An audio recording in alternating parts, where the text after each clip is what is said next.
Hey, Park Church, how are you this morning? Coming to you from the Garden of Peter the First in St. Petersburg, Russia, a truly magnificent city, tremendous place. I had to find a quiet place in the city to speak to you. I tried a video earlier, which Cindy may or may not show at some point or make available. It just didn't turn out quite as well as I wanted it to, but you can hear some of the water from one of the many fountains here in this gorgeous garden. One of the thoughts I've had as I've walked around St. Petersburg the last day and a half is how Christianity and the churches here are museums.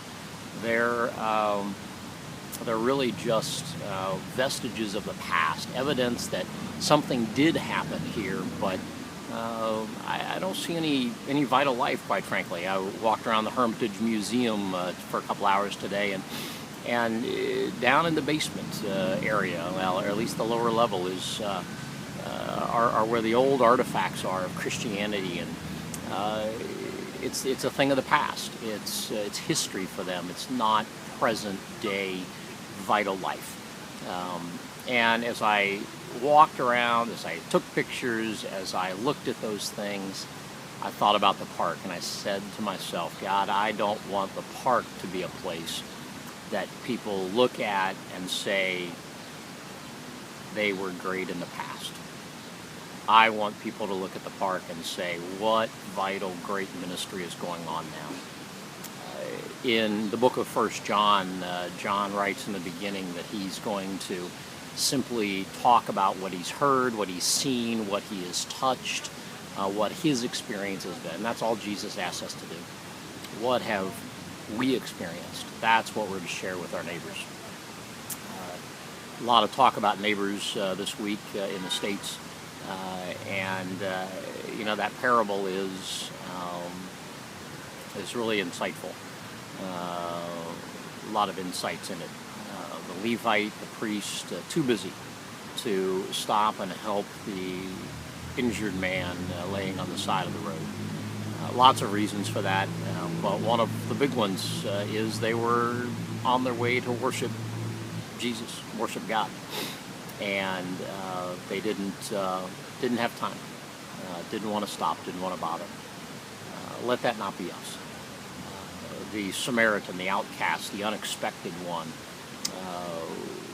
risked himself and gave of himself and gave of what he had, his resources and his time. I often wonder how he was going to explain his delay, as well as the blood on his horse, on his donkey, on the saddle, on his coat, from carrying the man. May that be us. May we have things in our lives that we have to explain to other people because we looked aside, we stepped aside, we chose to be the hands and the feet of Jesus. I'm excited to be with you next Sunday.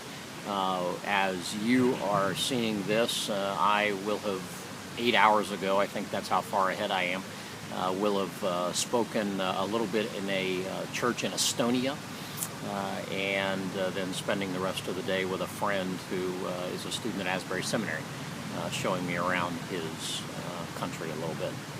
I look forward to being with you next Sunday, and the journey ahead for us. We're going to be a church that people look at, and not from the past, but from the present, and what a great future we have together. Have a great day, and let's be Jesus to the people around us this week. See you soon.